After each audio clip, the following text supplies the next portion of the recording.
Well, what a surprise, huh? I bet you guys didn't see this coming, did you? Oh, I bet you didn't. This is one of the reasons why I originally wanted to play Code Violet. I knew that the game had some issues and problems, and I played it for like 7 days straight. Um, yes, there has been some problems, sure, with the combat. There's been some bugs, but I was still able, like, to manage to finish the game. What I'm trying to say is this: there was bugs, but they were not like consistent bugs. So if you guys want to know more about my experience with the Code Violet, go watch those videos, okay?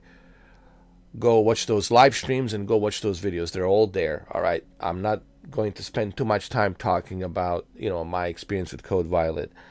All I can tell you is the reason I finished the game and the reason I was playing it, it's because I liked the story of the Sinclair Violet, or Violet Sinclair, and her past. I'm not going to spoil anything in case you didn't play the game, but her past, and also this character named Connors, which I'm not going to spoil either.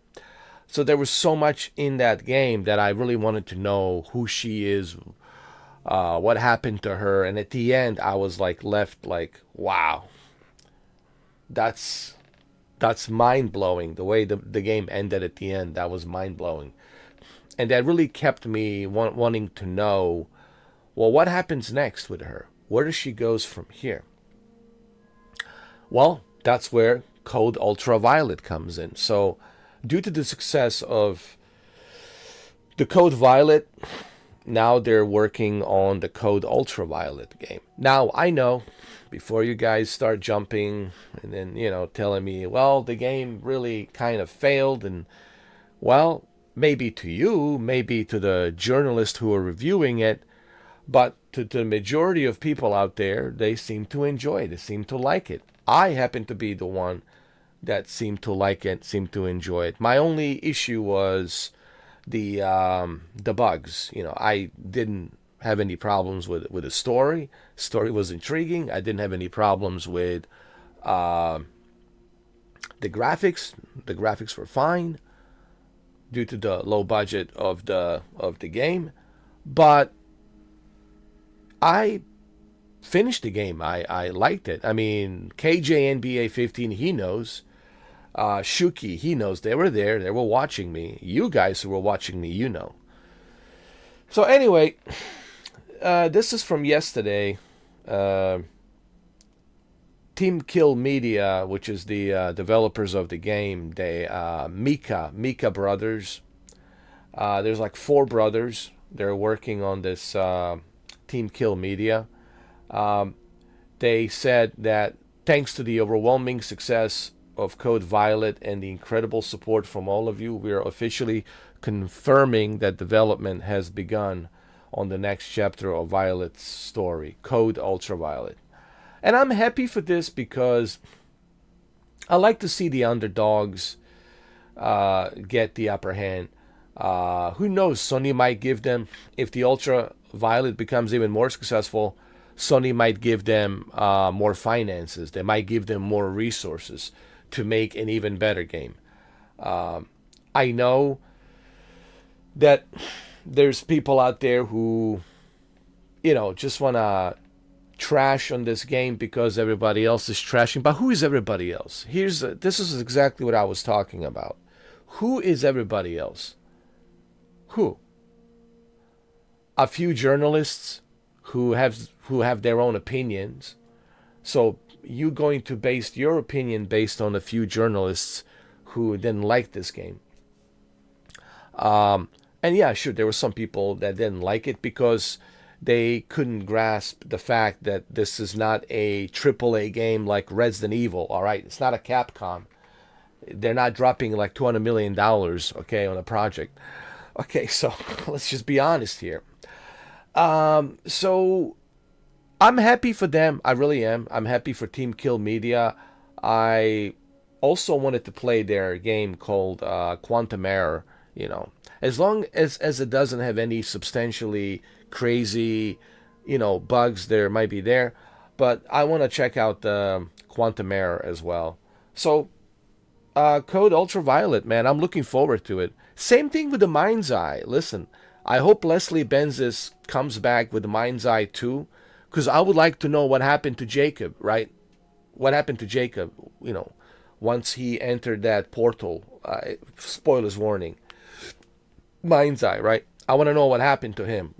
So same thing with the Code Ultraviolet. I want to know what the journey is of Sinclair Sinclair Violet, or Violet Sinclair. So I'm looking forward to it. Am I going to buy it? Yeah, I will. I will buy it. I will play it because I know what to expect. See, now I know what to expect. So I want to see the progress of the story. Maybe they will polish the graphics even better. Maybe they will, learn how to use Unreal Engine 5 even better. Maybe they will be able to make it look even more sophisticated now that they have more hands-on experience with the Unreal Engine 5 and making the game. So yeah, I'm looking forward to see what they're doing, what they will do. So I'm kind of excited, to see where the story goes, So there you have it. I guess you guys didn't expect this, did you? But I told you, and I said it's not a bad game. Listen, if it was a terrible game, I'd be the first one to tell you, hey man, this is like unplayable. I can't play this. But that wasn't the fact, And a lot of people were blaming me. Well, you changed your mind. Yeah, because I played the game, so I have changed my mind. Gee whiz, Sherlock Holmes. Yeah, of course. When you try something, then yeah, you change your mind. Of course. But God forbid that I change my mind if I actually try something. What should I do? I should just listen to journalists, and if the journalists say, gaming journalists say, oh, it's a bad game, so that means I'm not supposed to play it. If they say don't play this game, don't play it. So wait, they gave Mario Tennis Fever 7 out of 10. So what does that mean? Now nobody's going to play Mario Tennis Fever? No, it's Mario Tennis Fever. It's already selling out. It's already the best seller, man.